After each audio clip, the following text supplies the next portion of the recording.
Hopefully, Yeah. I won't keep. No, you're good. Fine. You're doing fine. All I right. tried You to juice it up for you. no. You be you.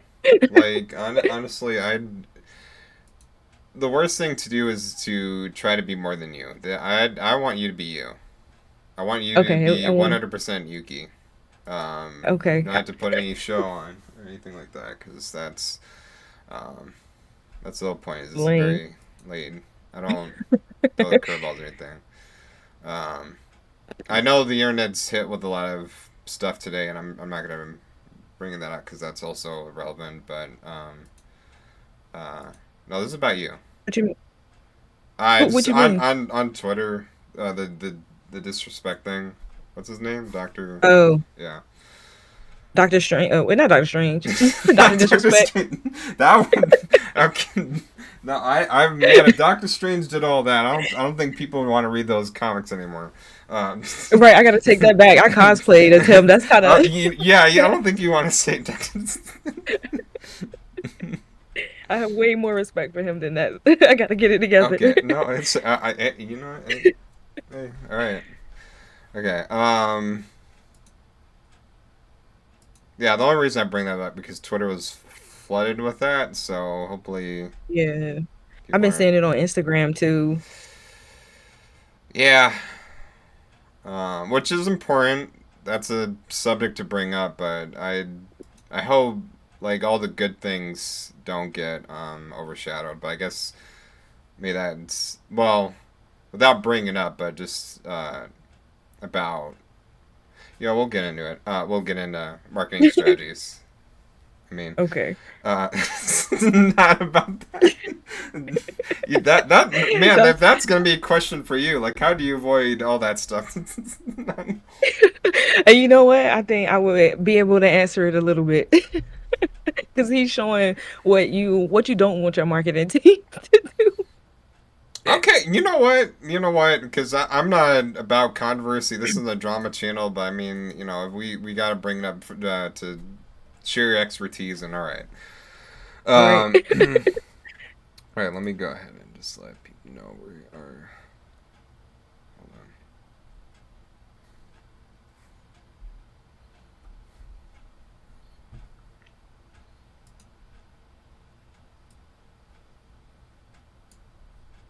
Okay, Just did my one second. Discord.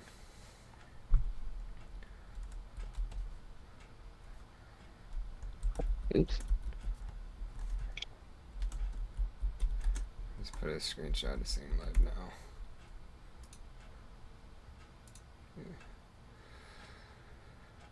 Okay. So I put that out. So I think I. Oh. How's it? Hold on. Can you hear me? Am I getting a little staticky? Oh, you sound clear to me. Okay. Just want to make sure. Okay. Before I go ahead and uncover this, I'm just gonna make sure I don't have any unnecessary apps open. Cause They that. put me in here. Yeah, I'm not.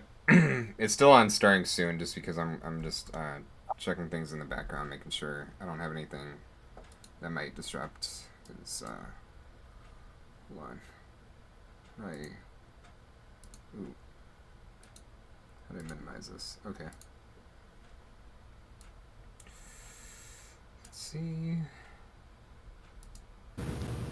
Okay, I'm just gonna look at. Okay. All right. So make sure all extra apps are closed. So okay. And last testing, just so there's no static. You're just fine. Sounds good. Let me Okay. turn my headphone up. Yeah, because there was just All right. tiny bit of static, but I think it works. All Okay. right. I'm just gonna pop this back out.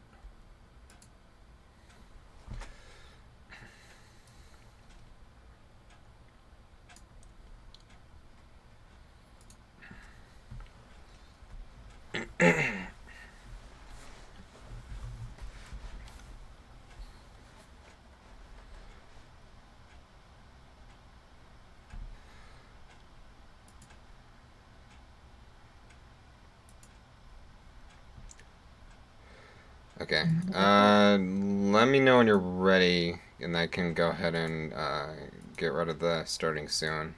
Because I think I Okay. have everything I need. Okay, I'm ready when you are. Okay. Oh God. I don't know why I hear static on my end, but okay. I think we're good. I think maybe because I moved the mic a little bit. Okay. Hold on. Yes. Okay.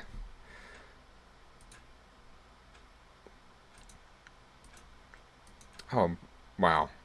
I wasn't even. What? Oh my. Uh, Oh, wait. Oh. Ooh. Almost. Almost. Oh my goodness. Oh my. Is that the one and only, the one and only Yuki the Ninja? Oh One yeah. and The only. what? The definitive trademark. You. Yes, the Yuki the Ninja. I love that excitement in you. You are such a happy soul, and I am so happy to talk to you. Especially we get into summer. People are out or trying to make new content or something like that, and at least you describe yourself as a marketing expert. You have marketing Yes, background. marketing. Yes.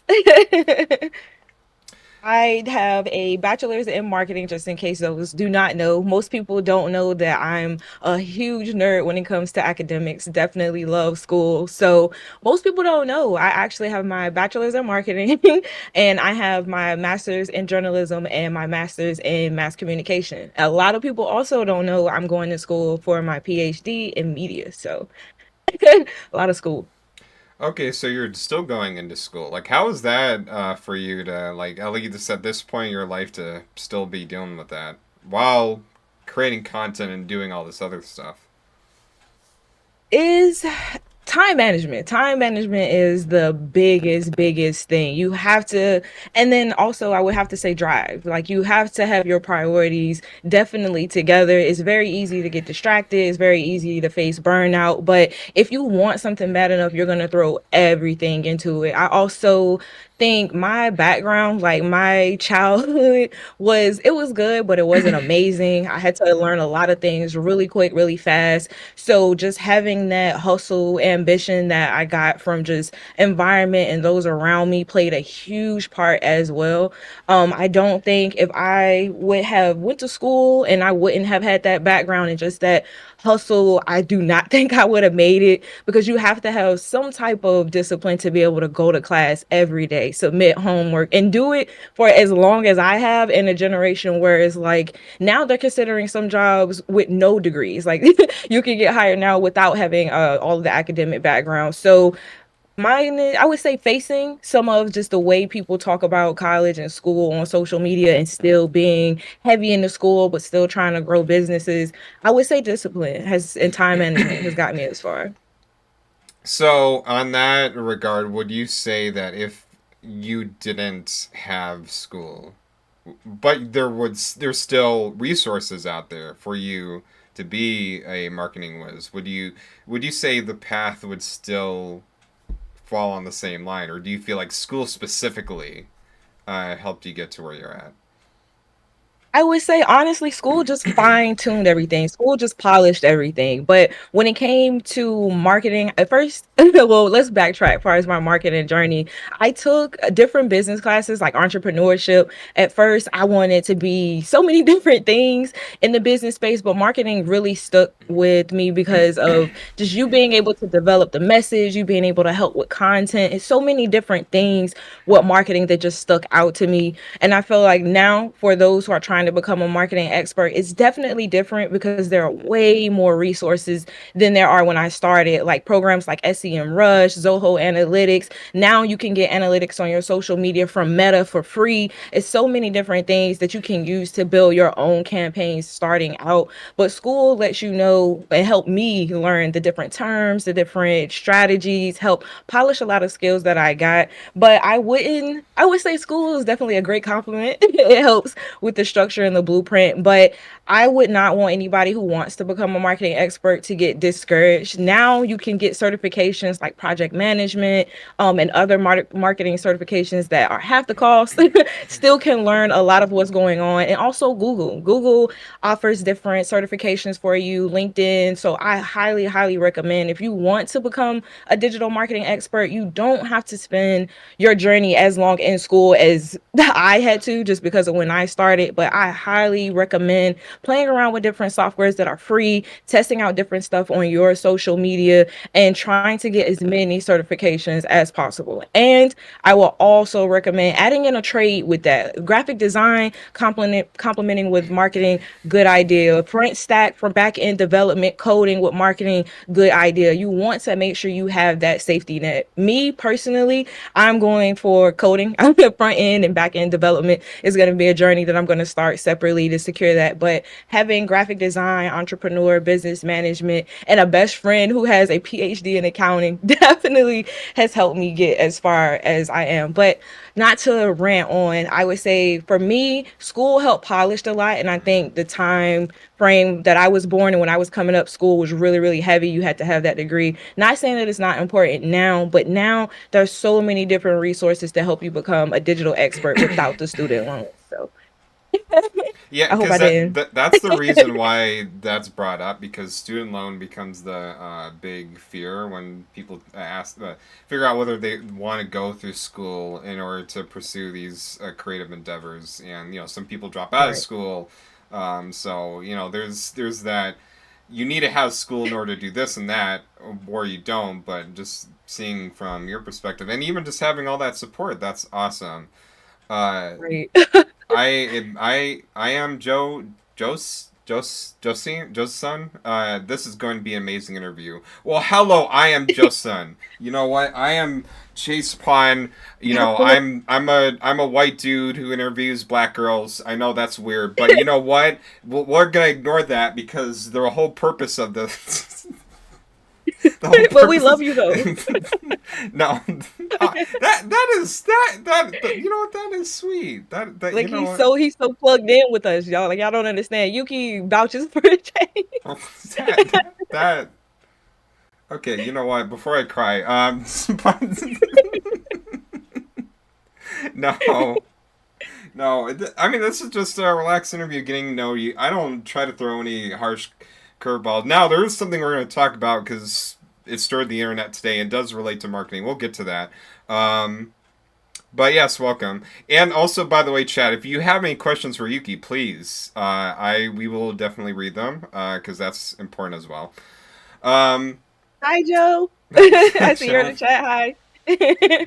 um, so now we, in discussion about having these marketing skills, exactly what, for those who don't know, what do you apply them to? Like, what are you marketing towards specifically? Or as my company. Yes. Okay, so I have an agency for those who don't know called Realm of Reigns Digital. Realm of Reigns Digital started from my love of the Asian culture, being a huge anime fan. Another secret Yuki dropped on Chase stream today. My first anime that I fell in love with was Yu-Gi-Oh! That was the one that set it off. Not Oh Dragon my Ball, not gosh. everything else. I had the biggest obsession with Seto Kaiba. Like, and I nerded out. I had the Oh. dual disc. I had the Game Boy, Game Boy Advance. I had over 300 Yu-Gi-Oh cards. Like Yu-Gi-Oh was what set it off for me. And then when I found Inuyasha, I was like, okay, something is happening, and I need to be a part of it. But yeah, it started from my love of anime and then just growing up around gamers, my family being huge gamers, tons of uncles, and then me falling in love with gaming myself. My first console that made me really fall in love with gaming was definitely my PlayStation 2. Kingdom Hearts was that game for me. Mm. Like, soundtrack, the story. Like my thing. Shout out to Utada, love her so much. But yeah, so Realm started from my passion of just anime and gaming, and then I started out helping people become affiliate and partner on Twitch, and then it grew into something way bigger than that. So I have ran Realm for a year now, and so far we have a partnership with iHeartMedia. We have a partnership Oh with Glitch wow. Energy. We have a partnership with Bunny Gang. We also have a partnership with two esport lounges, one based in Georgia, down one based here in Chicago. I'm based in Chicago now. We've expanded overseas. We're helping influencers get paid for their content, seen for their content. We recently did some work with a company I can't say, but very happy to have those influencers get paid for their content. And now we've grown into so many other things. We also have two partnership programs, one for music influencers, one for gamers and creators. And we're just expanding. Our huge thing is just what we can do to give back to the community. And that's the thing that sets us apart. We're an agency that also drops marketing tips to help you grow your social. If you don't know how to maximize your Instagram, we break everything down. We have a team that coaches influencers through how to build social media campaigns. I have different community groups. I do different giveaways. We're putting together different events. Just for the creators who don't have that large number, does not mean that you don't deserve the opportunities. And that's what's really pushing Realm now, just being able to develop that loyalty in the community and be able to help people hit goals regardless of their follower count or their budget. That's why I would say Realm is super successful. Another dream for Realm is for us to be able to have a headquarters in Japan or in the UK. Yuki the Ninja does speak Japanese, you guys. I get asked this all the time. Mm. I speak, read, and write Japanese. I taught myself in the fifth grade and just continued to go. I know, very nerdy, but that just shows my drive. But Realm, we offer digital marketing services from just email marketing to optimizing websites to building out content for social. We also help influencers get partnerships, connect them with different brands. We do media kits. We help our influencers and our clients from the beginning to the end, from scratch all the way up until offers. And that's what makes us stand out so much. I feel like I went on another rant. No, But a lot that's of people good. do not know the backstory of Realm, and I just had to let people know we are for the community. We provide simple services, packages, mixed memberships, you name it, to just help the small creator, help the brown creator. If That that answered. that is awesome. And no, you know what? I'm just asking questions and acting goofy. This is about you. So you talk as long as you want. That is Okay. not. You are putting in knowledge, and you see in the chat like, ooh, I'm loving this interview. They're loving what you're saying. So Okay. do not feel discouraged, Yuki. I will say about the Yu-Gi-Oh thing because you mentioned that was your first anime. That was my one of mine too. Except there was a part I couldn't.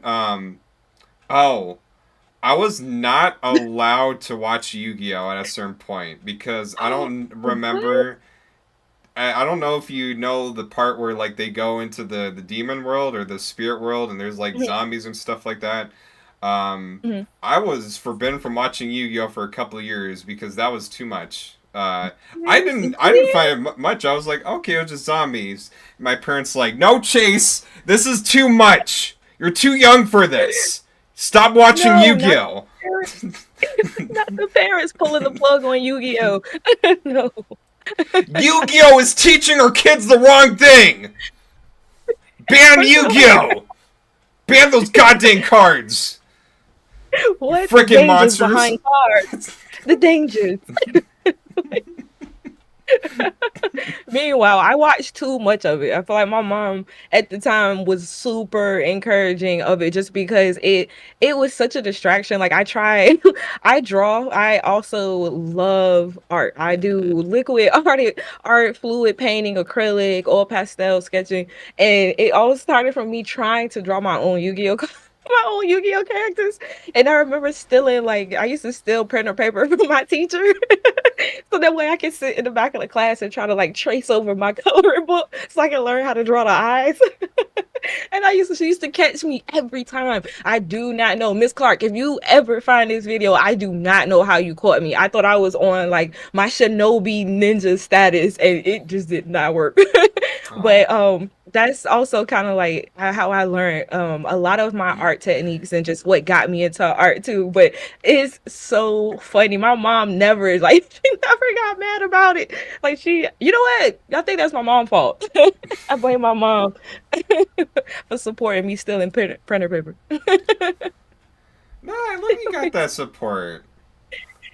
That look at you with just that jolly, the happiness. That's you know what, that is great because uh my Yu-Gi-Oh experience was just like, man, I had to wait till I'm not in my diapers anymore in order to watch Yu-Gi-Oh, and I got the big boy pants. So, but when I hit puberty, that's when I could watch Yu-Gi-Oh. That was the goal, even though it was definitely They thought you fake. were watching Stranger Things.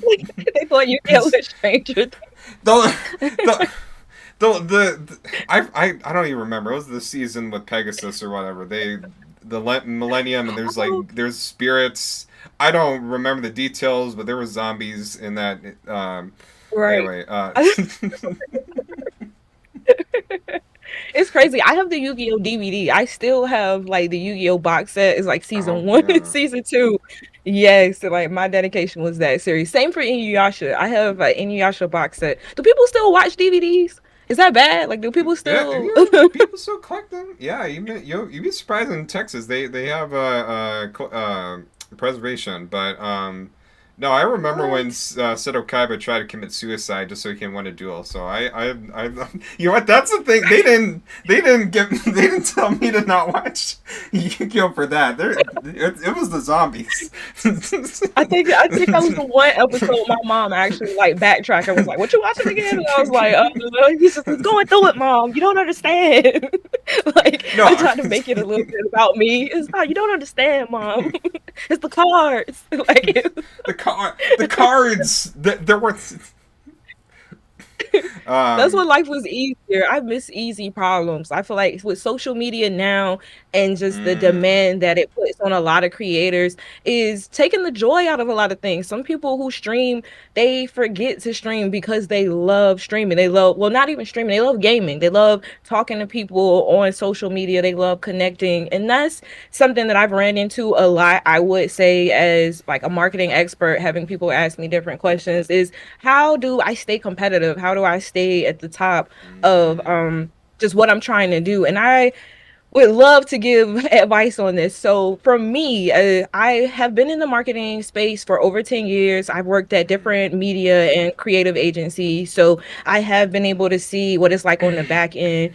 And what I can say is that now the industry is competitive and is very oversaturated, but a lot of people are starting to notice that. A lot of people are looking for somebody who's not the next Kai Cenat. No, no, shout out to him. Shout out to him, but who's looking for their own somebody who can create the content but deliver something new. There's the same thing kind of with music artists. A lot of people feel like they have to copy certain sound, skip a lot of things to make it to the top, and that's not really what it is. What you should focus on is creating a community that's for you. If they don't like your content, they don't retweet, they don't engage, then that lets you know that you have good, I mean, you still have good content, but the audience that you're reaching is not for you. So things you can do to switch this is change your algorithm. Follow different people who not only have a high follower count, but also they post things that you want to see every day. Most people don't know the first 5 to 10 seconds of what you see in the morning really sets the tone. What you eat for breakfast sets the tone mm, for the day. And it's kind of the same thing. So most of us who are hitting our alarms in the morning or doing different things from our phone, when we wake up, the first thing we do is check our phone. So another suggestion I have is surrounding your space with stuff that will set the tone for the day. So if you know, okay, I'm getting burnt out from trying to create so much content, follow different creators, go online, look through Pinterest, look through different social media platforms to just pull from creativity, not to duplicate, but just to start over fresh. Or sometimes scrap all that, detox from social media and start back from baby steps. With me, gaming, love gaming, but gaming also kind of started to turn into like a job for me just because you have to have the schedule, you have to do. And when Mm. it started to do that, it started to kind of lose its appeal to me. I started to feel like I wasn't competitive or keeping up with creators, but backtracking, detoxing from social media, buying games that I love like Destiny, Final Fantasy, huge RPG gamer, and just playing offline started to build that confidence back. And then throwing in people who also like the same is what really helped give me that energy boost. And seeing how they create content and how they stream helped me formulate different strategies. So with it comes to being competitive, you want to be competitive enough to let them know you're willing to put the work in. So I highly suggest portfolios, media kits, reviews, different things like that. Websites always up to date. LinkedIn is such a key for content creators. Most people think it's for the just professionals, but no, creators should definitely get on LinkedIn. But making sure all your profiles are up to date, making sure you switch out your algorithm with things that you like, not what's popular, not what's viral, not what's working, because then Instagram or any social media will cater profiles like that to you. So those who make their money off of selling how to's, get rich or do this, that's going to be funneled into your space. And then you're going to start to feel down because it's like now you're comparing your timeline and their timeline. So they're pushing this content, they're getting these type of sponsorships, and it really plays a toll mentally. So to completely avoid all of that, switch over your algorithm. People will come to you. If it's good, it's good. If people have the money to pay for something, they're going to pay. Do not take away from your content and try not to be so hard on yourself, because by the end of the day, Twitch alone has over 1.5 million users. You're going to drive yourself insane trying to compete with every single user. No, be the person that stands out and do what you like. Because if you can wake up and do something every day that you enjoy, it's not going to be a job. You're going to be more inspired creatively, and your content is going to show that. So as a marketing professional and as a content creator, the biggest question I get is how can I stay competitive? How can I keep my motivation up? And my advice is to clean slate. Stop following viral. Stop following what's hot. Stop trying to look for the skip the steps, the microwave version to it. You have to put the work in. RDC did not get as popular as they were until a good 5, 7 years into the game. So you not saying it'll take that long, but it just lets you know you have to baby step it. You have to baby step it. And strangers, that's another thing I want to touch on. Strangers and community, that's going to be the thing that moves your content. If you're putting out content that's either informative, which is, for example, if you're playing Call of Duty, or let's say you're playing Warframe and you're describing builds, you're describing guns, perfect. That's top content. Is something that can be reposted because it's informative, something entertaining. Those who take games and create skits or create different cosplays, that's another thing. You have to narrow down and find your niche. I, as a marketing professional, highly advise against putting out all types of content unless that's what you want to do and you want to show your audience all different versions of what you're creating, or just you yourself, then that's fine. But what I highly recommend is centering everything around a theme. Everything is definitely based off of aesthetic. So I wouldn't say copy somebody else's format or their Instagram, but you want things to have a flow. If you love talking, informative videos, community games where you're playing with large groups, that's content. AMP is a house, is a house. RDC is a house. Find your group, not mandatory, but find your group. So those, when I'm a little marketing rant, are definitely my suggestions when it comes to just staying above competition. Stay true to your content, trust your content. If you're not receiving views right out the gate, if you're not getting likes and subscriptions, it doesn't mean that your content suck was going to take you forever to get to that point. It just means you need to find your audience. Changing your algorithm, staying consistent on social media, following different creators, applying the correct hashtags. These are all important things, which is shifting the algorithm and your social media strategy to help you get more impressions. Impression stands for how many eyes have seen your content. Engagement goes into when people are retweeting, they're commenting, they're sharing, they're quoting. That's engagement. Impressions is the little small number you see on your tweet of how many people have seen it. So some people I've also seen their tweet get maybe 2.1K impressions, but they only get 2 likes or 2 retweets. That means that you have 2,000 people who have seen your content, willing to see your content, but only 2 people actually agree with the content. So it doesn't mean you have to necessarily jump and switch all your content. It means you just have to shift gears on who is seeing the content. The 2,000 people that's seeing your content, who are they exactly? So that's my little advice from a question I get all the time on just how to keep that confidence and how to try to stay competitive without going insane because you will go insane. Now, does this apply to like every like no matter what you do? Because I know you went pretty general there, but just keep in mind, like, I mean, you know this, of course. TikTok, Instagram, you mentioned Twitch, Kick, Facebook, YouTube. I think people are just experimenting with different apps. Would you give the same exact advice to someone who is uh, streaming versus just making YouTube videos, for example? Yes, I would give the same advice just because no matter what platform you're putting your content on, it's still your brand. It's still Yeah. representing you. The only thing that will change would be rather the filters, it would be the different things that that platform offers, but in time of posting.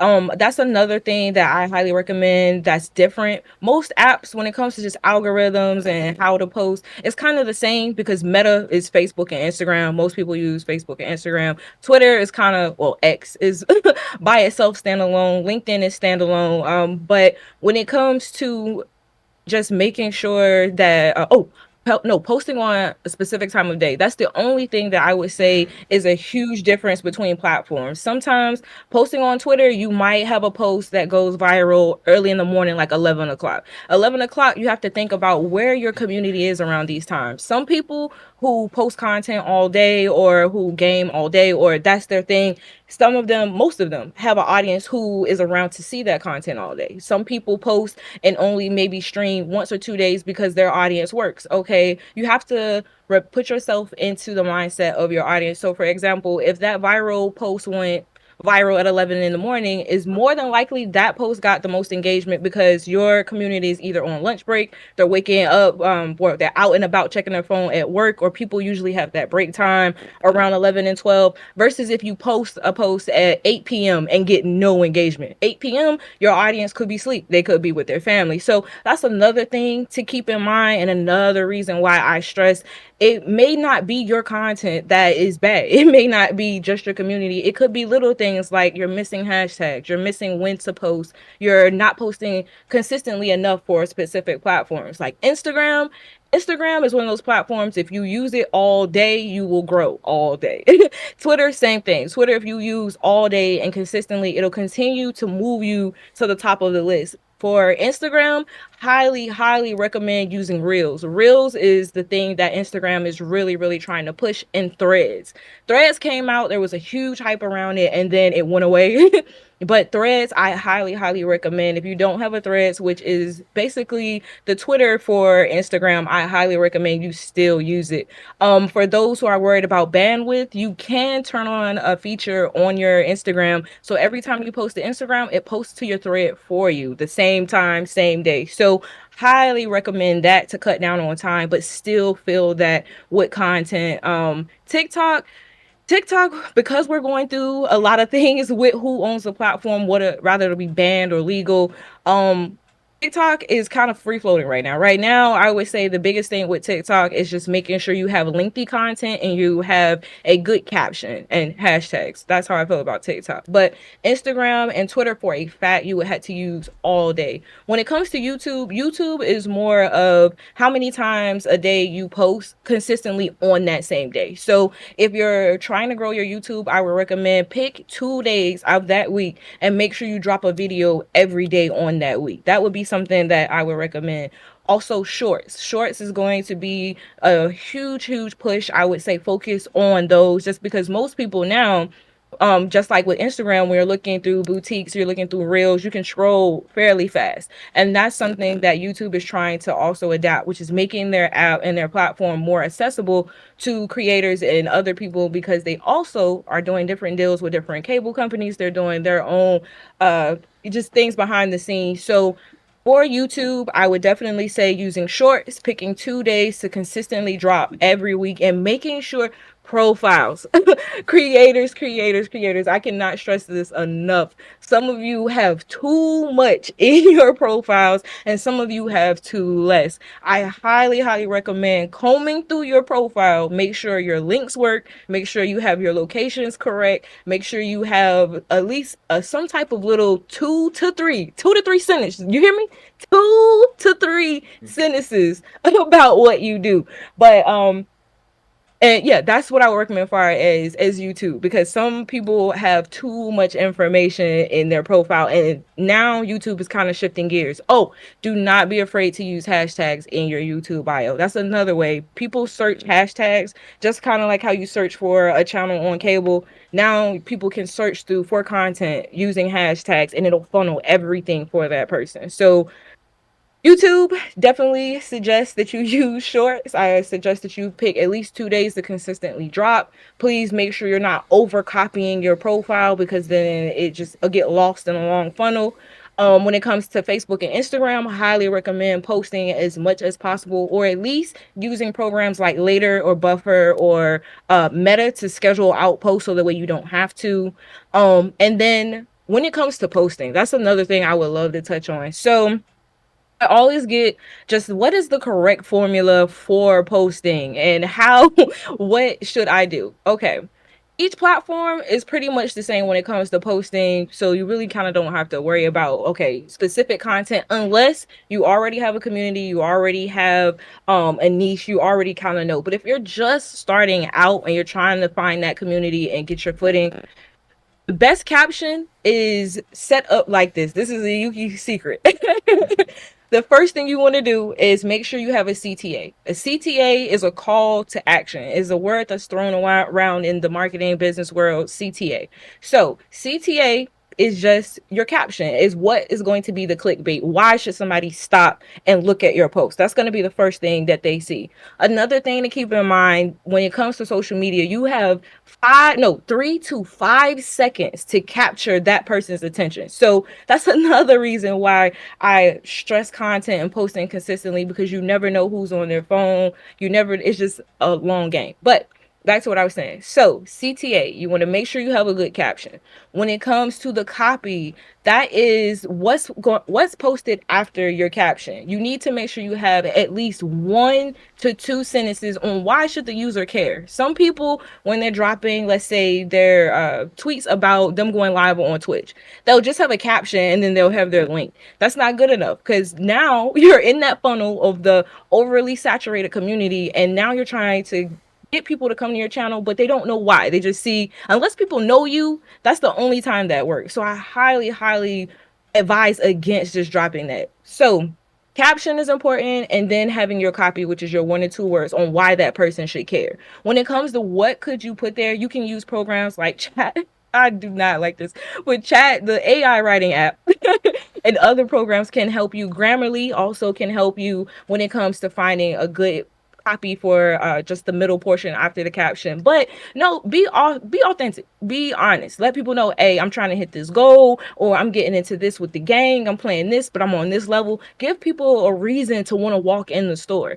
Lastly, media. You Most people post, okay, I'm going live, they drop the link, and then they have the caption. They might throw a sentence, hey, I'm playing maybe Warframe or something tonight, or Warzone, and then that's it. Media, when it comes to all platforms, what they all have in common is media. Everybody either a video, a meme, anything reshareable are things that capture people's attention. So you have to make sure you keep that in mind. What always works for me is having the caption, something that, of course, is your clickbait, having two one to two sentences, sorry, one to two sentences for copy in the middle, and then having a photo, a video, or some form of media are the best way to go, and then your link.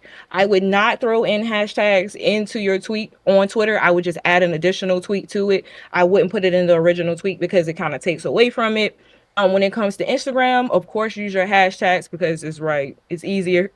Twitter is the only platform I recommend having an additional post to go for your hashtags. But that is the correct formula. So caption, copy, media, link. Those are the best ways to be able to clean up and get the impressions that you need when it comes to Twitter. You can take that same formula and use it for Instagram, use it for Facebook, use it for YouTube. It may be different because it's videos, shorts, different things like that. But this formula is flat and simple. Hashtags is always the cherry on top, but the caption is the steak, the potatoes and the spinach is the copy, and then the overall presentation is the media that you have. So you have to kind of think of it in that way.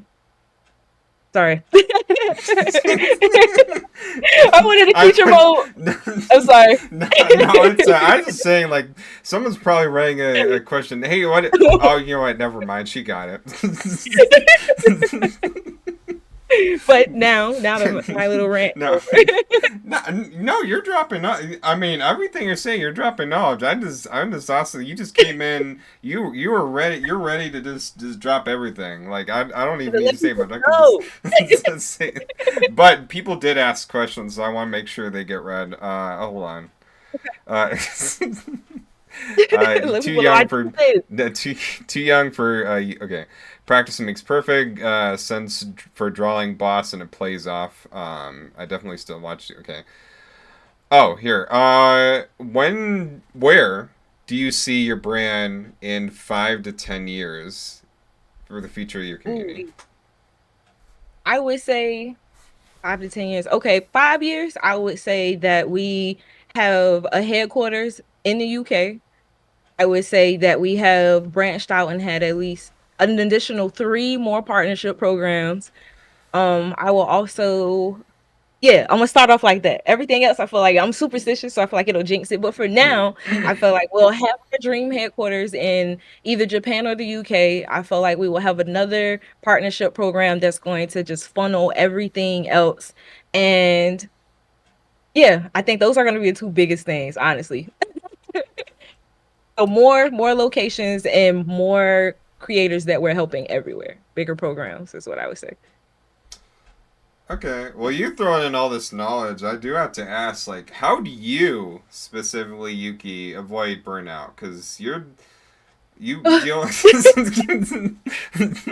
was hoping you weren't going to ask me because I was like, oh, I'm going to have to be honest. I mean, you're overloading yourself. I mean, you do get at least from what you're telling me, you have a staff. Like you're not running the Yeah. whole thing by yourself. I mean, the fact that I you're which is good. I mean, because you mentioning all these social media accounts. I think the one thing people get intimidated is like, man, how do I keep up with all Instagram, Facebook, Twitter? Well, now it's X. Now what's it gonna be called? right. Super Twitter, Reddit.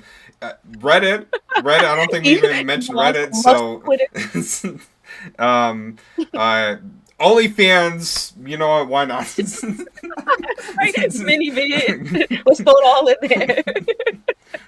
And for those who are on OnlyFans and mini vids, the formula is still the same. I don't You even can know what still mini do vids is. You're giving me. Hey, I don't judge. You know what? We. if you know, you know. If you got an OnlyFans, you know what's up with mini mids, and it's definitely the same thing. And listen, a Okay. lot of people, especially marketing experts, they kind of shy away from helping the adult industry or anybody who's over in that space. Mm, So let me drop you a Nuki. Let me drop you a Yuki tip right now. It is the formula is exactly the same. It's okay. still caption what it is, what your and then media, then link. The only thing that I would suggest for those who have a OnlyFans or mini vids, I can't believe we got into this, but if I could suggest anything, if you know you know, make sure you throw in the incentive instead of in that. When I was talking about the caption and then the copy to have one to two sentences, one sentence should be something about what it is, and the second sentence should be an incentive. So if you're offering the video at a discount is a new video, or okay, if you download this video, I'll give you 2 clips for free. That's a little drop for you. So But no, like how so to avoid the oh yeah, intimidation that not the mini bit. Like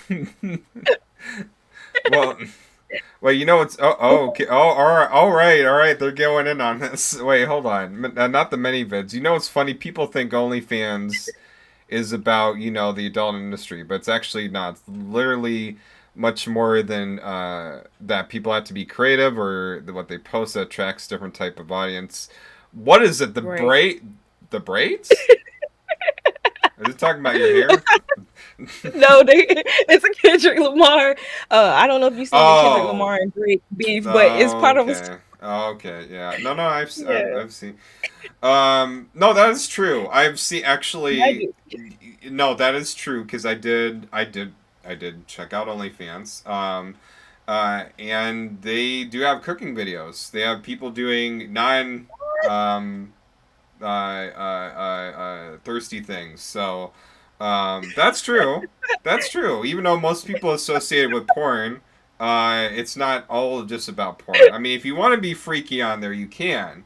But if you want to be an author and you're going with OnlyFans out of all things, then yes, yes. I don't know why that's tickling me, but if you want to watch cooking videos, you can. But if you want to see, I mean, maybe you could mix the two. Maybe it's cooking porn.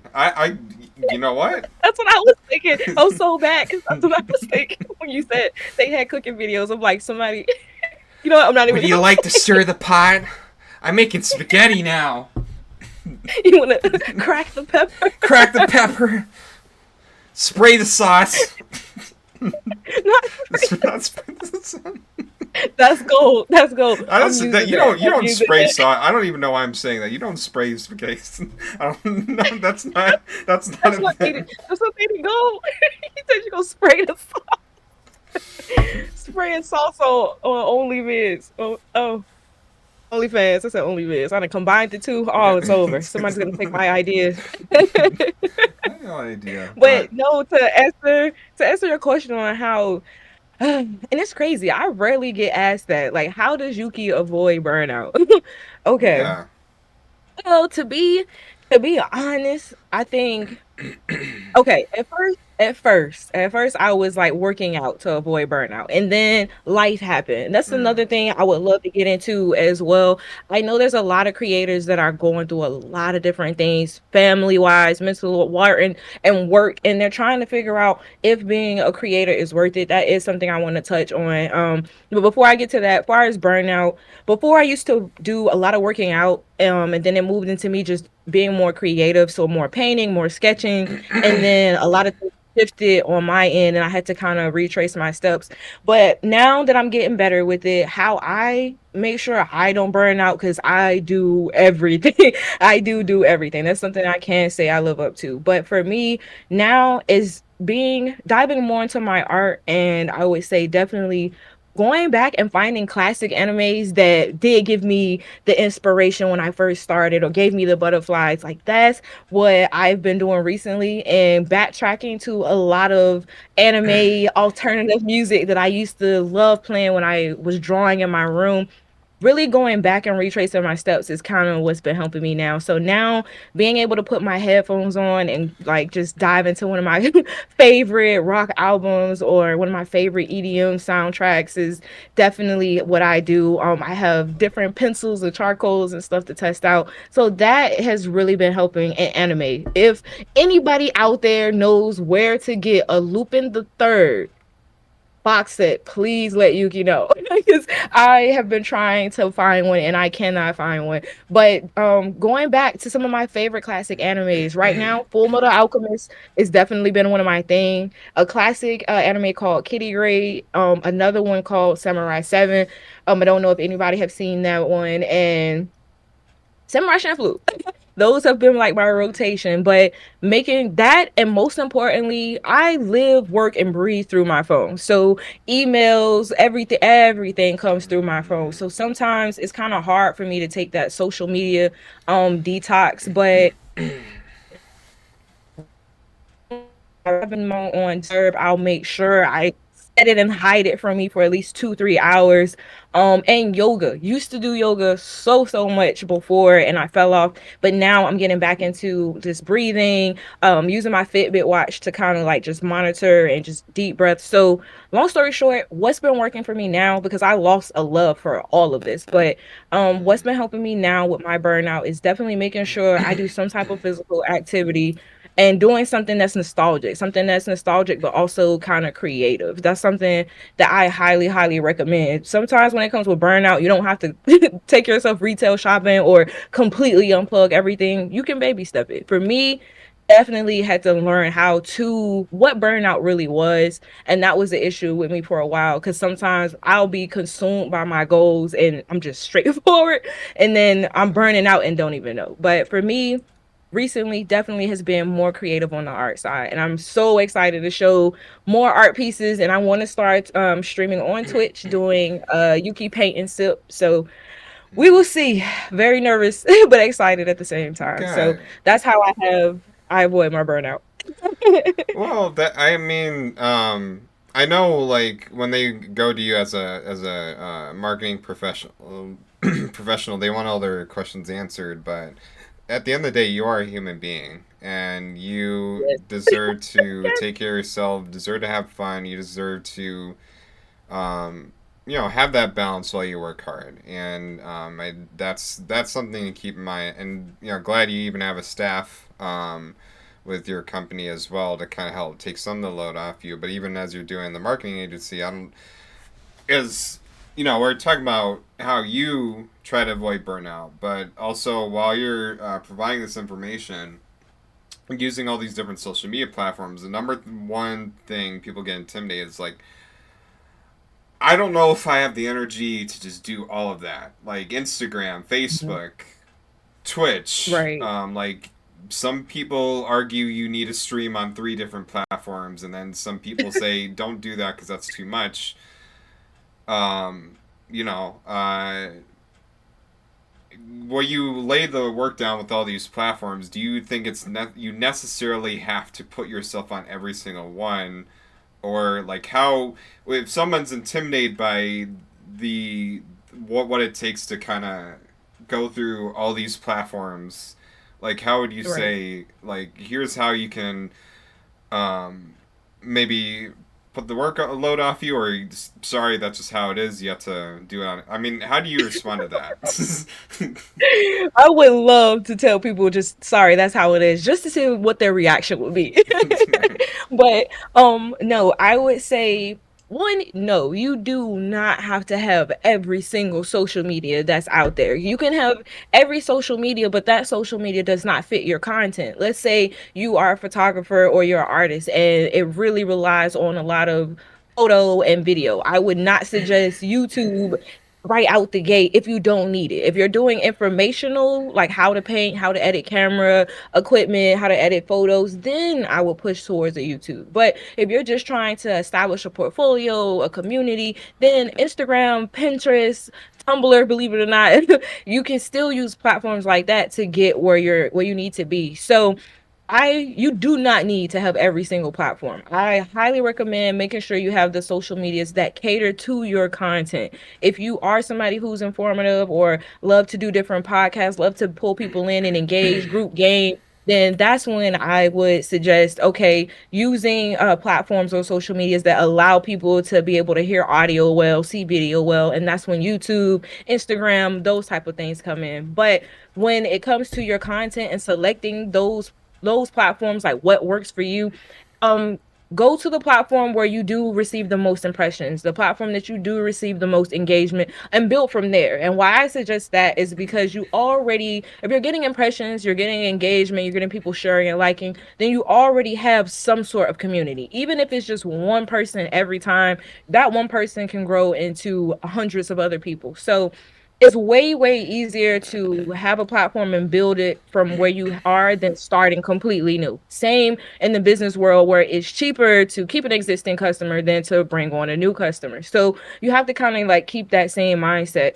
If You have a TikTok, and TikTok is doing way better than your Instagram, but you also have a Snapchat, you also have everything else. You can condense it down. You can funnel everything to just that TikTok and that Instagram, because those are the two that works. And essentially, they all kind of connect to each other as well. So, if Instagram on the other end, if Instagram is your big breadwinner, then Facebook and Instagram are the same. They're meta. You can schedule out your posts so that way when you post to Instagram, it posts to Facebook too. If you and the only time that becomes a problem is if your audiences are very different on each platform. That's when you'll have to go in and, like, do different things. And for people who have issues like that, pick a day. I highly, highly, well, I, you know what? I'm not in, I can't say that, but I will say that of the 7 days in the week, you can put 2 hours aside on one day to just schedule out content. So for me, another tip for me, I'll spend all week, let's say I'll spend all week taking different videos, different photos,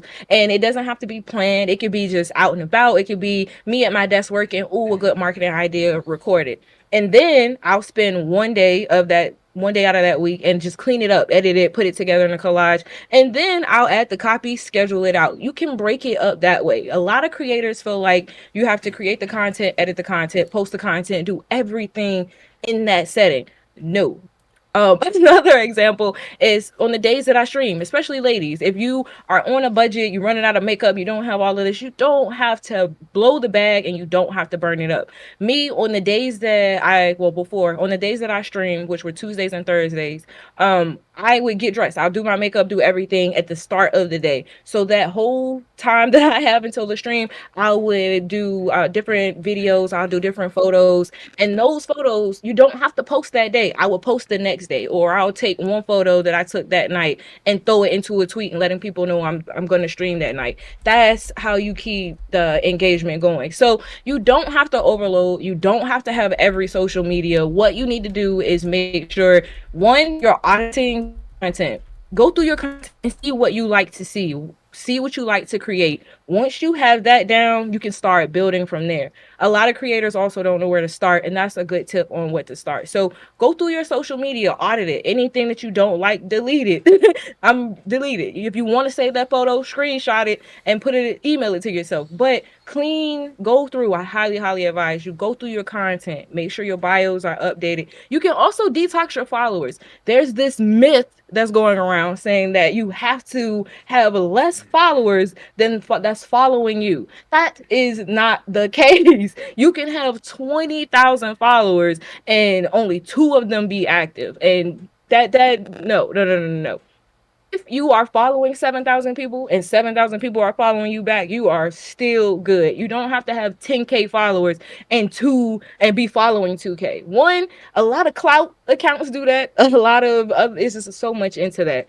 But there also is a good percentage of people who do have smaller followers, but that's only because they want to control what they see on their timeline. I encourage that. But a huge, huge myth is that you have to be following less than the people who are following you for you to be qualified as a top account. That's not the case. All platforms, no matter which platform you're using, is based off engagement. Who's subscribing, who's interacting, who's commenting, how often do you post? So we're not in the age where it was in the two, I would say, in the early 2000s, that's when it kind of really mattered because it was more of an aesthetic thing. But now it's all about data, it's all about analytics. So if you want to push your account up and help organize your content, it's all about consistency, how much you use that platform, and the type of content that you have. But again, if you are a content creator, I highly suggest you have a Twitch. I highly suggest you have a YouTube. You don't have to have all of these at one time,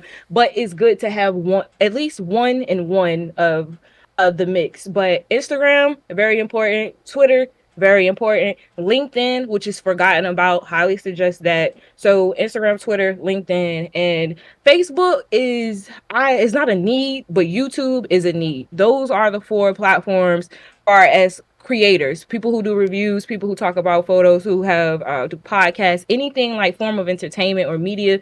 Those are the platforms that I recommend. But actually give you a better cheat code, actually backing up. You want to have one platform to be able to host your content, aka your portfolio. So this could be Pinterest or Instagram, YouTube. You want to have a social media that's good for your community, so Twitter or Discord, and then you want to have something that's good for is just general, and that's when Instagram and all of the other Snapchat, everything else come in. But you want to have social media for your community, which is like Discord or something like that. You want to have something that's your digital portfolio, which will be like your Instagram or your main hub of content.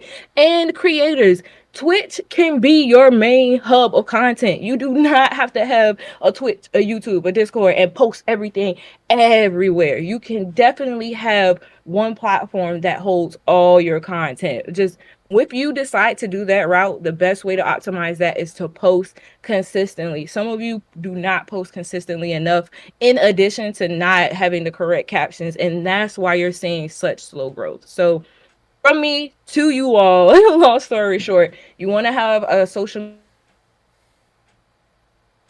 or your craft. You want to have something for your community that's accessible. Group chats and things like that definitely work, but anything that you have to have a password or a code or anything like that, most people not going to really worry about it. Remember, you have 3 to 5 seconds to capture your audience attention, and that's on all social media, like social media. That's the bandwidth. So keep that in mind with creating content. Not saying be super dramatic or completely jump outside of your comfort zone just to capture their attention, but just remember, hey, you have to add stuff to your tweets or your content to make people want to stop for that 3 seconds and engage with you. So those are very, I cannot stress enough, like that is the secret sauce, honestly. So to answer your question, Chase, you do not have to have every single platform. Honestly, having two, one for your content and one to engage with your community, are the best ways to start out. Even if you have every single platform and now you're starting to get lost in the mix of, okay, I have to post every day, I have to have different content for each platform, narrow it down, start from scratch. If you starting to get to that point, then your content is going to be affected. So once you start to ask or have those type of dilemmas with yourself, detox, pull the plug, go through your content, slowly go unfollow people who don't match what you are trying to do. Go through and research hashtags, start over and build up. Most people feel like what you put on social media is there forever and you can never go back and change it or clean it up or it's going to mess up. No, the only thing I do not advise with detoxing is when you're going to, let's say you're unfollowing your followers just to start over, do not do it all in one sitting. If you're on Facebook or Instagram or Twitter and you're going through your account and you're just like, okay, half of all of these are bots, half of all of these, I don't want them like in my space. Unfollow them, but break it up into days. Once you sit and especially for more than 25 minutes with Twitter, with Instagram, and unfollow people consistently, you'll be flagged as a bot account. And that will lead to shadow banning. That'll lead to you actually losing more followers or taking longer for you to get impressions on your account. So break it up. But I highly do advise unfollowing people who don't match or can't really not understanding the content. It's okay to do that. And it's okay to delete content. You guys, you can delete it. And every as more days in the year, you can go back and make something else, something better. Or you can always save it, post it back. Oh, but it's okay to start over. Most people do not like starting over or feel like it's going to put them back farther compared to other creators.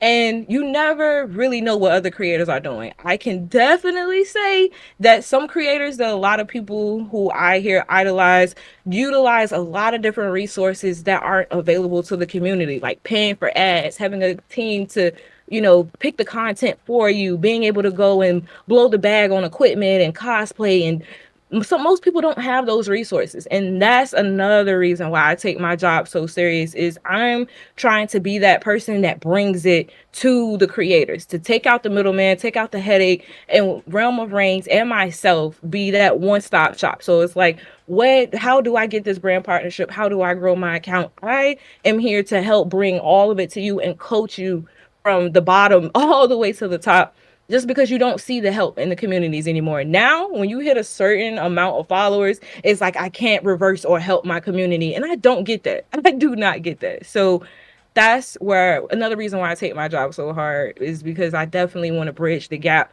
and let small creators know they can get the same opportunities as these accounts that pay for ads, have a team, can constantly go shop or constantly invest in their craft. You're just as good. Like from me to you all, the content I've seen, you all are just as talented. Like honestly, I can definitely say that. Background, education, all of that. Not saying it just because I love you guys, but some of you guys are on the right track. We just got to clean it up.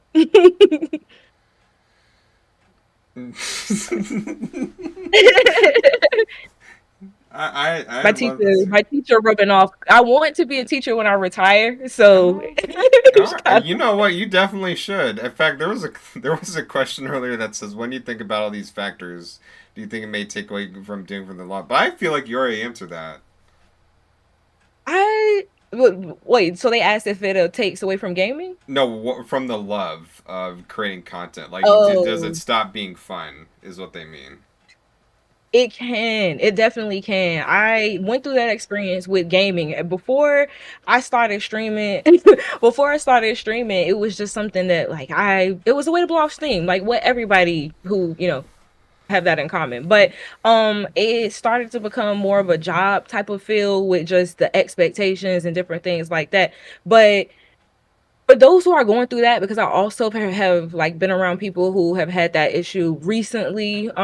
When you're feeling like that, I highly recommend retrace your steps, start over. And it doesn't mean starting over doesn't necessarily mean scrapping every single thing. It can really mean resetting your strategy, resetting who you want to target, you want to do or try new content. Some people are really afraid to get out their comfort zone. No, Mm. you can definitely try different things. You never know what will catch on. Because honestly, for all platforms, it really just take that one video, it take that one retweet, it take that one like from that one person.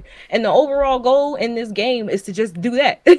Is get that one person to see it so that way, you can get those impressions. But honestly, don't get wrapped up in that. When the love starts to get taken away from what you're doing, it means that you're either overthinking, you're missing why the reason you started, why you're diving into what you can get out of it versus what you can put out there. And that's what I would love to suggest to a lot of creators that's going through it.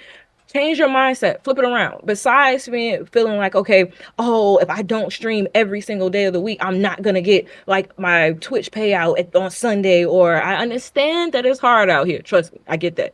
But when you start putting those type of attachments to the stuff that you love to do, then you might spend all day creating something and then don't like it just because. No, it takes away and is mentally exhausting.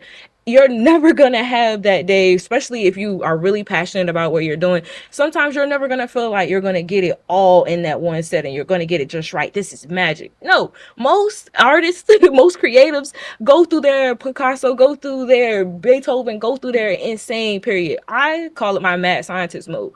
Everybody goes through that, and that's completely fine.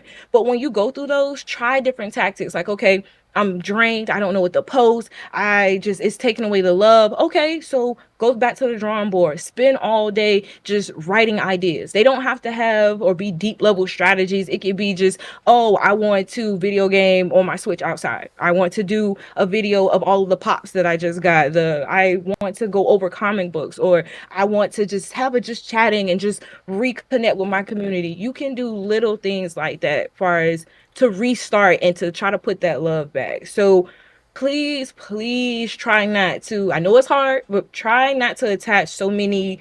What the marketing world calls it is KPIs. Try not to attach so many subscriptions, how many viewers, how long. Like, it matters, and I know it's important for those who are trying to turn their craft into something that can sustain their families and themselves. Keep that hunger, keep that drive. But I promise you, and from experience, you do not want to finally get into the spot in the industry that you really, really love, and then you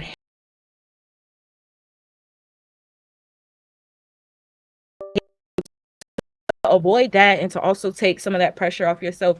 restart from scratch. Go back and find out why you love it. Sometimes unplug from Twitch and go back and find a throwback game that you love and just play offline. For me, when I first realized that gaming was turning a little bit into a job and it was kind of like taken away from it, I found BioShock. I love BioShock. I went back and found BioShock and I played Spyro. And those really just threw me back into, you know what? I just love gaming. If people love me, they love me. If they don't, then you shouldn't have been in my space in the first place. So keeping those boundaries and just making sure you remember who you are and trust your content, trust what you put out. All because it's not taking off right now or you're not getting all the KPIs you want does not mean your content sucks. It means you just need to adjust strategy. Like everybody, if, I'm not even gonna name drop, but if it's certain music artists out here, if you can listen to them or certain social media people you can follow for all of the stuff that they do and you love their content, you can trust your own and trust and believe there's an audience for everybody. Like everybody. There's an audience for everybody. But don't get wrapped up in the numbers. Don't get wrapped up in the KPIs. Do it because you love it. Do it because you're great at it. Do it because you have a community that loves gaming with you. And if you do that and it's authentic and you're comfortable, those numbers are going to come. It may take a longer time, but it's all about what you put into it. So, I'm glad for that. And you know they agree. It's true. I'm part of our communities. I tweet about other streamers if they want to work with someone who would want to help themselves with the agency. Again, from I am Justine. We do have another question from because I want to get in this thing, and I will. Okay, let me get to this. Ray from the frats. How are you doing? I'm glad I came in when I do. Glad I came in here when I do. How much does Discord play a part of streaming, in your opinion? well, okay.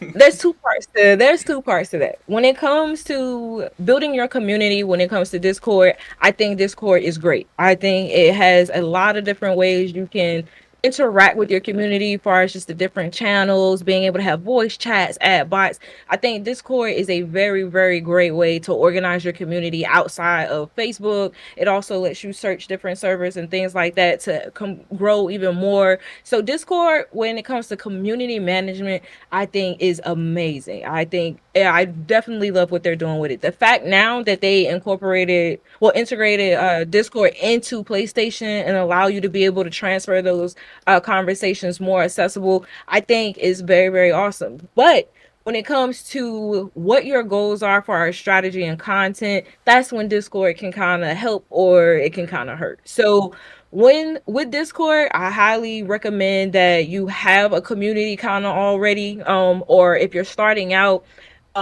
Discord is a great way to pull everybody over into that hub. But other than that, it really depends on what your goal is. I would have to say, actually backtracking, but Discord, I do recommend to a lot of gaming creators, a lot of content creators who are looking to pull their community from off of a social platform. Discord is the best way to kind of go because you have Twitter has communities, but not everybody has a verified account. Not everybody has a certain amount of followers to organize. So I would definitely say Discord is very plugged when it comes to that.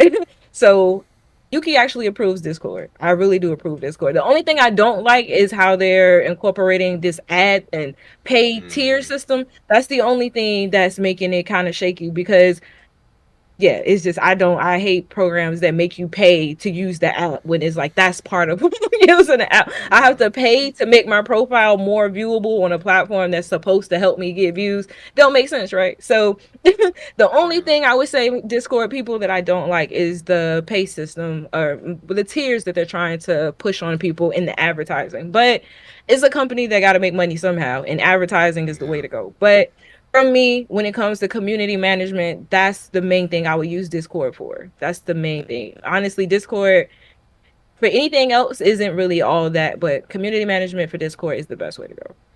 And Discord has really changed the game because I love to see when it was TeamSpeak and all these other voice chat apps you don't see people use anymore, and I definitely can attest that Discord is definitely I mean, I've been with the Frats, just a whole amazing community of black creators run by Right. Versina.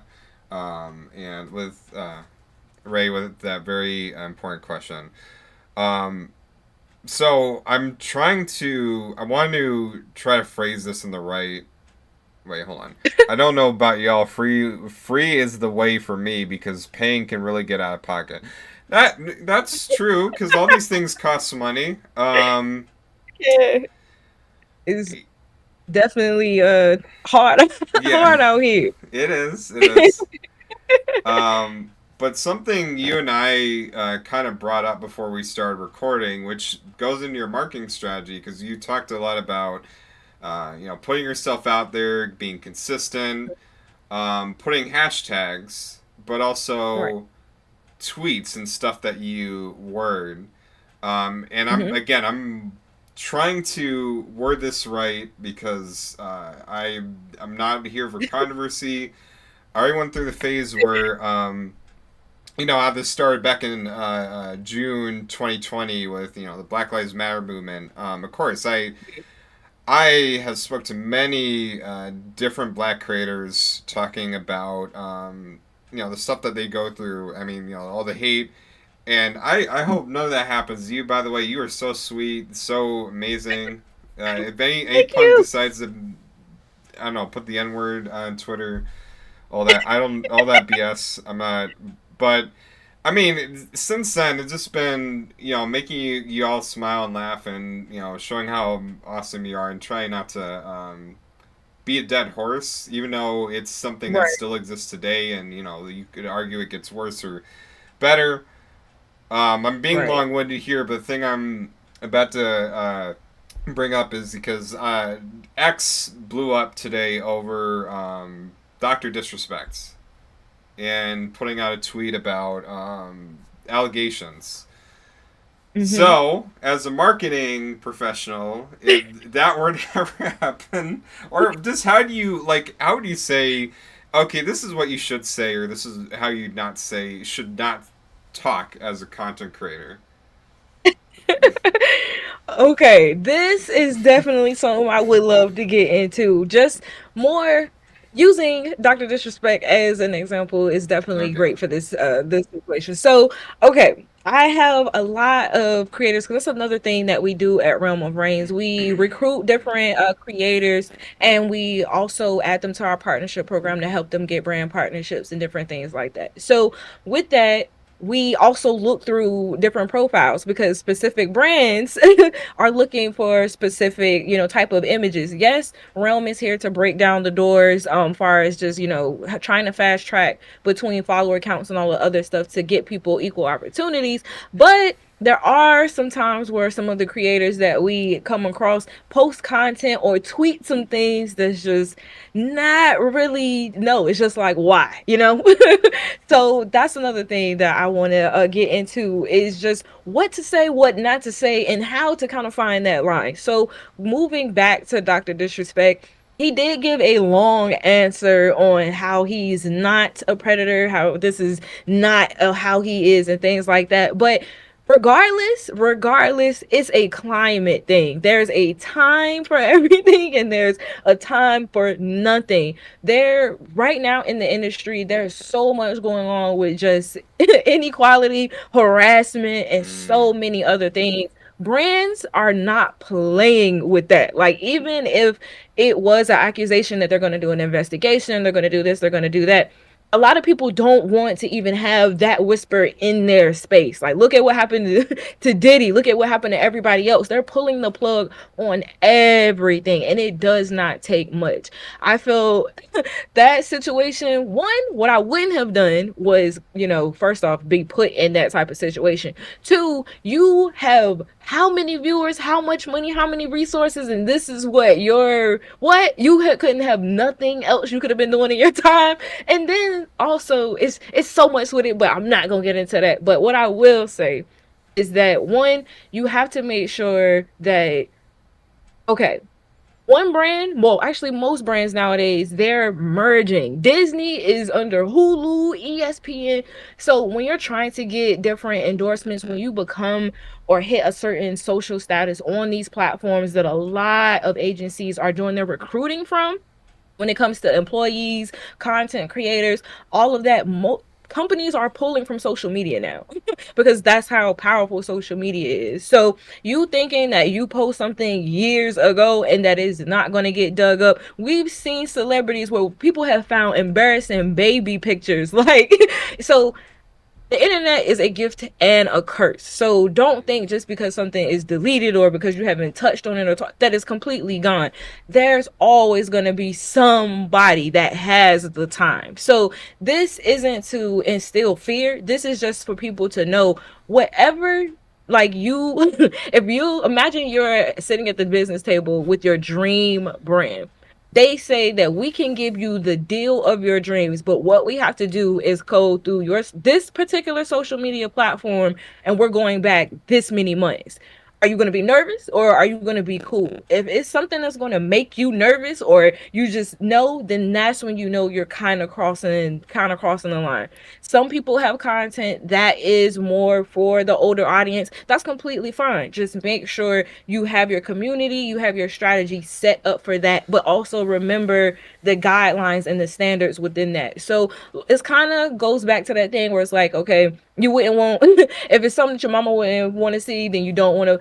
But some people mamas like that. I'm not using it as an example. I'm using that. Imagine if all you want to do is get a brand partnership with Ubisoft, and Ubisoft said, okay, we're going to give you this dream salary, dream deal. We're going to give you free games, free merch, but we have to go through your Twitter and we're going to go back all the way, maybe 6 months.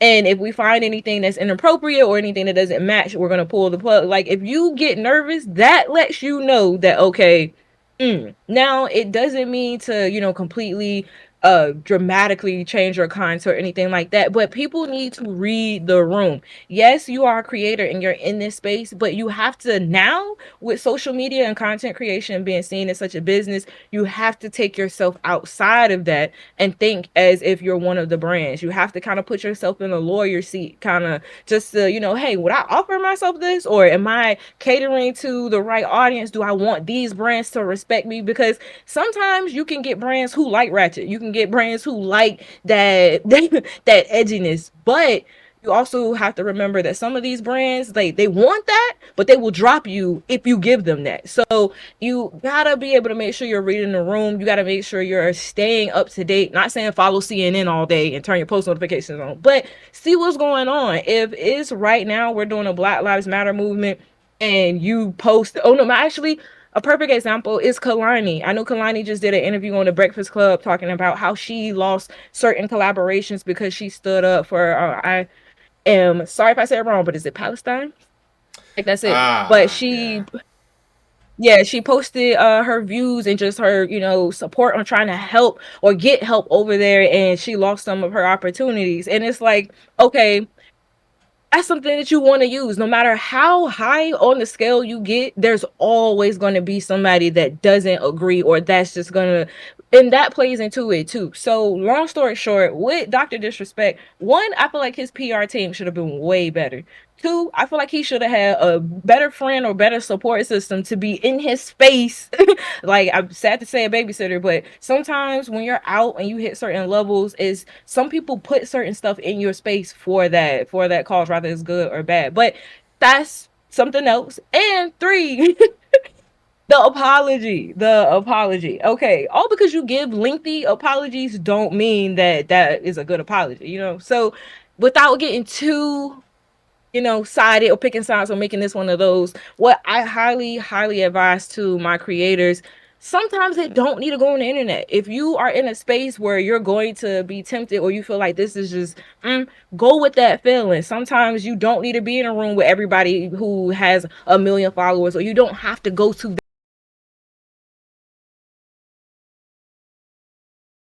better off making content on their own than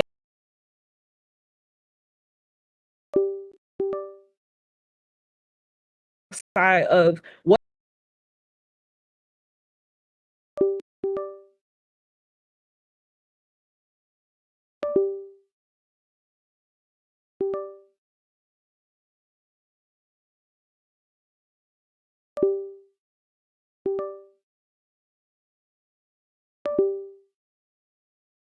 It's kind of like that. So make sure you read the room. Make sure that you're doing your research. Make sure that if you don't have a team, you're tracking your steps. If it's something that you would not want to show a business partner, then more than likely it's not something you're going to want to put on the internet. If it's not somebody who's either your manager or on your team that's going to help you build that content out, don't put it on the internet. It does not need to be said. When it comes to, as well, when it comes to, I know, specific adult products, I'm posting, I know some people get endorsements from brands. That's fine, but make sure you keep it within, just make sure you have a strategy for it. Just make sure it is clean, make sure the audience you're directing the content to is for them. Like, you don't want to post a picture of you smoking a cigar and then hashtag Disney. That's not something you want to do.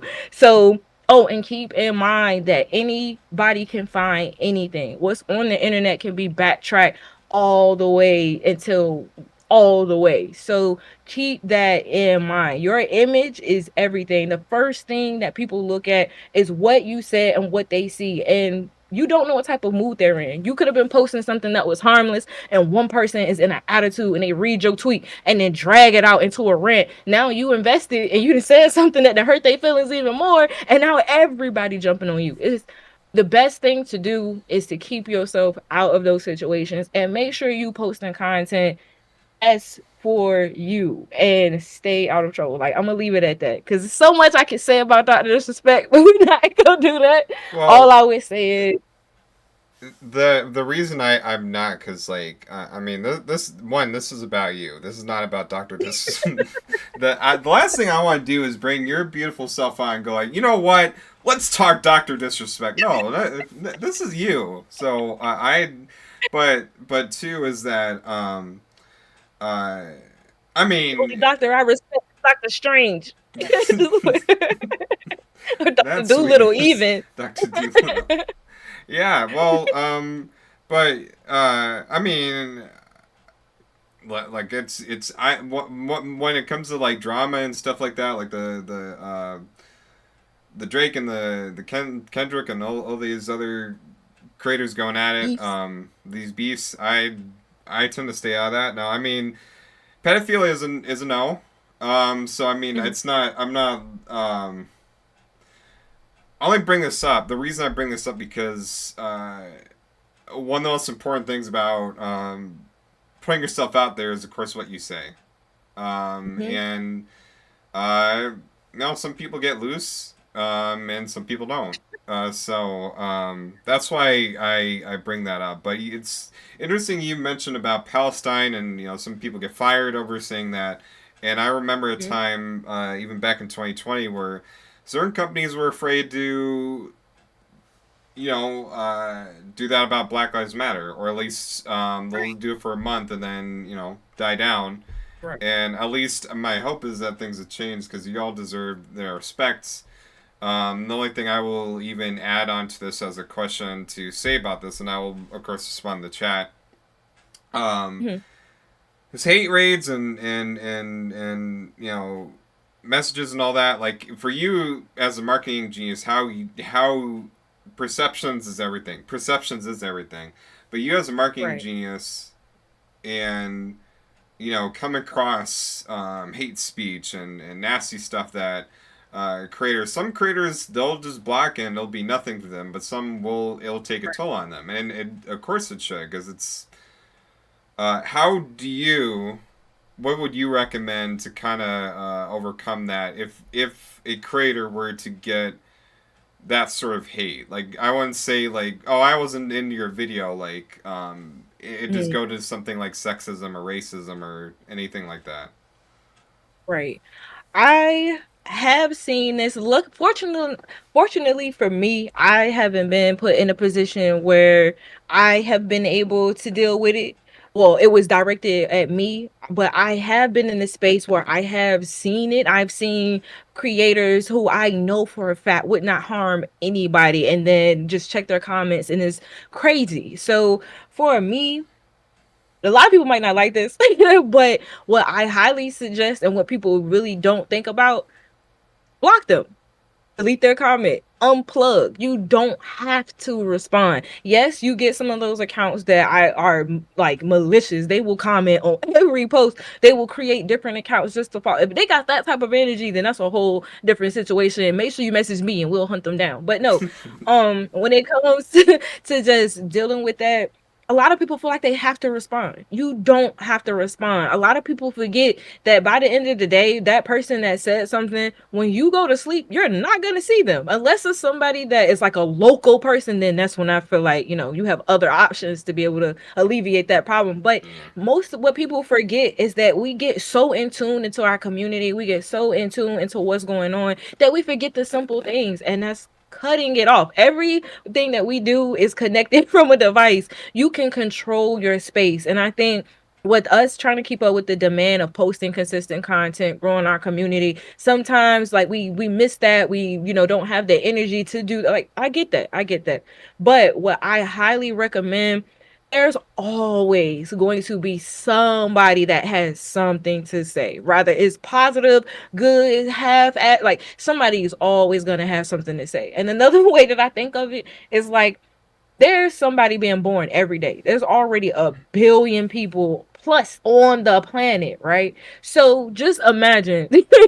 trying to make a billion people not have nothing negative to say to you. And then also think outside of that. It's people who don't have any, people who comment bad food reviews on restaurants they never been to. Mm. If you start to realize how like it really can get like, and how much time certain people can have, how like some people get off on it too. And I know people hear that often, that most trolls like to make you miserable. Some people, that's what they do. Like, some people, that's all they want to do.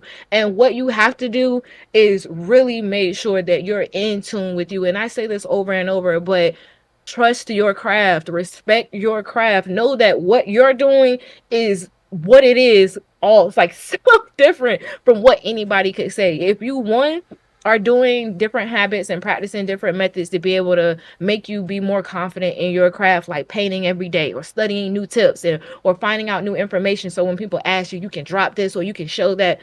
Like, just doing different things and making sure you're a better person and your craft is what it needs to be overall, then that is going to be such a huge help in being able to go against some of the negativity. And it's crazy because we're still having different issues like that within the community. But the president of Xbox is a black woman. Hello.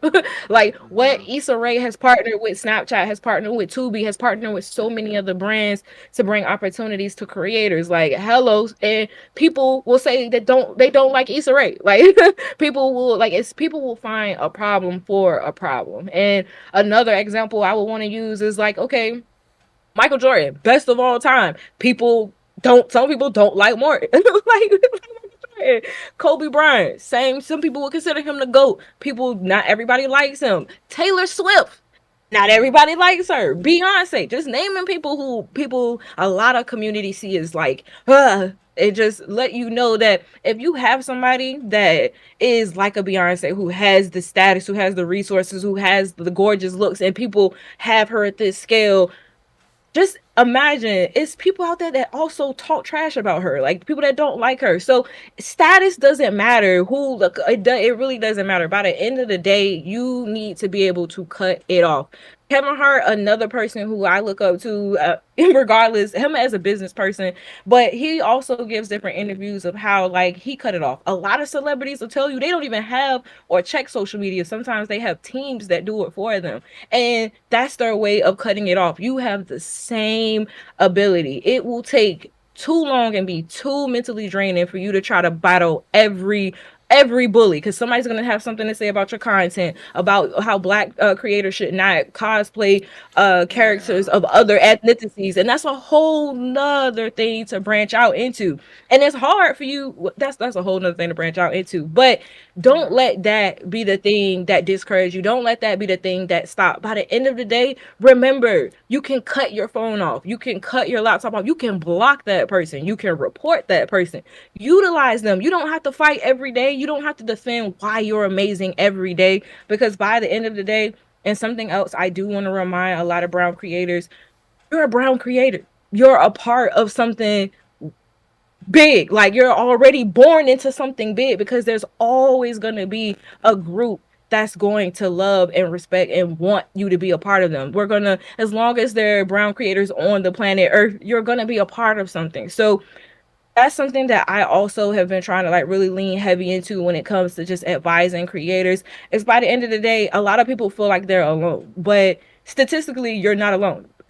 We're all grouped together, and it's what you apply to that space that's going to make you stand out. So it's not that you're, oh, I have to do everything the same, or I got to, no, apply what you can apply. If you are really good at numbers, apply numbers in that space and stand on it. Somebody come in and tell you that you don't know anything, okay, all right, and I'm gonna go to sleep and wake up and do the same thing. Is that mindset. And I will say, I know some people come from a background where they don't have that, or where it's like, okay, I don't want to, or they don't have the additional support to be able to be that strong or delete or cut it off. Like sometimes people can have something said to them and it bothers them. And I get that. I get that. This doesn't make you a weak person. It doesn't make you lame. It doesn't make you overly sensitive. It makes you human. Like who who wants to have something negative said about them? You know what I'm saying? Or who wants to have their craft questioned, or something you feel really, really passionate about be looked down upon. But all I can say to my brown creators, to my minorities, this including my Spanish, everybody, there is a winner in that circle, in that circle, no matter what. Like it is somebody in that space, no matter what. Anytime you're being bullied by somebody, or somebody has something trash to say, don't sweat it. Try not to sweat it, because by the end of the day, when you wake up, that person's not doing anything. If that person's not buying you content, buying your content, or investing in what you got going on, or making sure your overall well-being, why put that energy into it? Because most people who comment that stuff is to get a reaction out of you. And once you rile up and you know when most people get mad, they don't really watch what they say. That's where the error come in. You trying to defend yourself, but not, is they feed off that. Don't give them that energy. By the end of the day, block them, report them, move on, go do your craft even more. Oh, so you saying that I can't sing? I'm about to go sing all day. I'm about to drop mixtapes all day, just so I, like, you can do so many other things besides just sitting on that. But the only thing that I want to make sure I stress is these people don't feed you. If they're not feeding you, they're not paying your bills, or they're not making sure your house, like when you lay down, is straight. Try not to sweat it, because by the end of the day, if let's say they have a flood in their basement and that's where all of their stuff is to troll you, then once they gone and they out of sight, out of mind, you're not even worried about them anymore. Or what if you're being trolled for like, 3, 4 weeks, and then this person stopped, and then 3 months go away and you're fine? It's the same thing. Control your space. By the end of the day, we're never gonna fully be accepted, for real. Like no matter, and that's fault with just the system, and it's kind of our fault as African Americans as well. We got to do better, and that's a whole nother podcast. But Okay. I will definitely say that there's always going to be a community, because there's brown and black people born every day. There's plenty. It's over 1 billion people on the planet. One person of that billion is going to like your content, and sometimes that's all it takes, you to have that one rider. So don't get discouraged. And if somebody is bullying you, or they have something to say, delete them. Utilize the features that's on that device. If that's that person is within a physical range, or like a family member, then that's when you take in completely different steps. But when it comes to online bullying, cut it off. Just cut it Okay. off. Like, cut it off. That's my advice. And that applies to you too, Yuki. You are an amazing, beautiful human being, and you deserve all that praise and love too. So, and you are definitely Thank you. good. There's, I mean, you've been dropping knowledge after knowledge, and there's all these comments that um, no, no, Tubi has a lot of free is free for a lot of people who don't know that we're live entertainment. You guys see movies and these big. Oh, okay. I have to learn the mentality of not treating others' opinions as facts. Art is subjective. If you appreciate Ooh, art, you ooh, enjoy it. right, Um, right. I guess she said something about, oh, sorry, Louisiana Street. There was this artist. Oh, this is in regards to how you respond on Twitter. Um, Mm. he lost a brand deal because of how it was said. Said something in a song and how he Mm. lost a brand deal because that was said. You have to be careful how you work things because we get taken out of Yep. context. Yeah, yeah. Yep. Um, Uh, okay, Yuki, I am going to. I'm partnered by Humble, so I'm gonna do an ad. I'm not gonna throw any curveballs, make a joke. You're way too darn. I mean, all my guests are sweet, but especially you. So, you've been dropping a lot of knowledge. So I'm going to. It's not like I'm gonna throw a joke at the next guest. No, I'm a goofball. That's what I want to make you smile. I want to make you feel good about yourself. So, but yes, okay. I do want to bring this up because it actually relates to maybe something you might want to bring up. Hold on. So, yes, this is sponsored by humblebundle.com. And I do want to bring this up to you because I think. Hold on. Oh, god dang it. I just pulled it up. Holy frick. Okay. Uh, humblebundle.com. There we go. There you go. If you Okay. use the exclamation mark humble, you can get 10% off any game that's on PC or on Nintendo Switch. And school's out sales, so you can get discounts on first person shooters, puzzle games, horror, sports, RPGs from different platforms, RPG. deals under 510. So yeah, you hit that exclamation mark humble, shop for games. 10% of your purchase goes back to Pawn Express. So you're not only supporting a great platform, you're supporting a great show. Where this ties back into you, Yuki, is that they also sell bundles. So Uh-oh. bundles of games, but also bundles of software.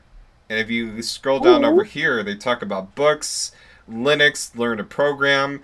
Uh, in relation to content creation, though, generative AI, so you can learn basically all these virtual books you can get to learn about using Chat GPT, OpenAI Ooh. mode.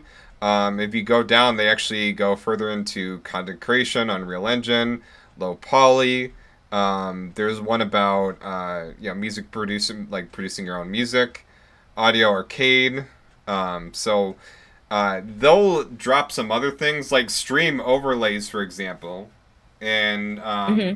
I don't know how you feel about like stream overlays, like using that as part of your marketing, or like when you start streams, like the graphics, the stuff that you Very put. important. Yeah. Very So important. so And speaking of stream overlays, okay, that's another tip I want to give. You do not have to drop a bag on streaming overlays. I know there's a lot of just different right, information going on about that stream overlays. If you have well, you don't have to. Oh, that's another thing. You do not have to have any partnerships to have a dope stream overlay. You can have a stream overlay that just have your Discord information or stickers or anything that you have going on that I also recommend having like either your brand mascot or logo somewhere on your overlay, because once people start to see it over and over, it helps them establish your brand. Like if you see an apple on the back of an electronic, you immediately know Apple versus electronics. So that's another tip when it comes to overlay. You don't have to go super dramatic. There are programs. Oh, I'm assuming is it Humble Bumble that's humble offering the bundle, plug humble on overlay? bundle, humble Humble, bundle. humble, So humble bundle. humble bumble is a Christian dating site. So let me go ahead and there is a difference. So exclamation mark humble. Okay, because Yeah. okay, So well, yeah, don't go to the Christian dating site asking no, for overlays. I no, did not tell you all to it's, do that. no, I have it. I have it in the chat, and it's on humblebundle.com. And y'all should respect Humble Bundle because they own IGN, so they're gonna own us one day. So I they're a gotta big note that. company. They're a big I gotta company. note So that. let me get the humble. Yeah, so it is one of the different bundles. Like again, you can get So, games like 20% off or 40% off, Steam keys and Switch, but also software for whether you're a programmer, you're a marketing expert, you're a streamer. Like they have different like it's almost like another online schooling, if you want to get into that. I'm sorry. I'm just imagining how that would be. Like, imagine you, hey, you want to go on a date? I'm just here to buy an overlay for Switch. Like, I'm just imagining how that I conversation. love overlay. Yes. Jesus, Jesus would Jesus, not want to overlay. Jesus love you. All right. If you want to have this little overlay, you gotta go on to humblebumble.com. Yeah. Humblebundle.com. No, that's Oh, my offering. Tay says messed up. I'm using Humble Bumble all week, y'all. Like, wait, just wait. That's gonna be my caption. You know how we was talking about how important CTAs and captions are? Humble Bumble. No, it's Humble. Okay, okay. You know, because you know, you mentioned budget, so you can get games on a budget. I mean, everybody's talking about, yeah. But it's not, got that. Um, let me get that Hubba Bubba over the what overlay? What's 15 to the Hubba Magic, Bubba? what? You getting the Hubble Bubble? The Hubba Bubba. Okay. I have to Some say this. gumbo? Okay, Numbo. I have to say this is one of the most fun. Well, thank you. And again, I What? thank my beautiful guests, Yuki, my amazing, very influential guests. Like you've done so much for everybody, and you deserve a lot of flowers for yourself. So Thank you. all these you apply, it applies back to you too. If you like that Thank interview, you. we got again. Speaking of VODs, I've saved previous interviews on the VODs that you can go check out. We have another one on Friday, so the next interview is with Miki, Yes. who is a speaking of working out, she is a fitness expert. So she's got a book Uh-oh. about losing 101 pounds, 103 pounds in 30 days for the whole convention season. So we'll get to know her on Friday at 7 p.m. The next stream is actually going to be tomorrow at 7 p.m. playing Chained Together, that game where everybody's a half naked dude going through hell, chained together, and they're going to fall off and all that. So I'm playing that with friends. Yuki The for description of the president. game. Yeah, three, Yes. four half naked muscular white dudes trying to jump through hell, and they fall. Like one person falls, he drags everybody else down. So that's chained together. It's you know What's the goal? it's just getting out. Just, I don't know. The goal is winning. I don't. We're trying to beat the game. But trust me, I always tell her anything she'll do. Come back tenfold. Definitely Yuki Hokage for gaming presidency. That is Yes. so sweet because you deserve a lot of that. You are amazing, Yuki, and I Thank hope you. That means you so mean so much. I hope you find so much. much That means so much. you mean so much. We'll do this for like 32 minutes because I will keep it No, no, it's good. Like I mean, people got a lot of the interview. Like they're saying, great interview. While I drop a lot of knowledge, I mean, this will be saved on the VOD going. permanently, and it'll be clips. So that I will kind of work on. After we're done here. So yeah, you can watch this, share this with others whenever. And I do this every week along with role play and playing games. So I'm here to make you all smile, especially you, Yuki, because you deserve it. Look at Yes. you, all the stress.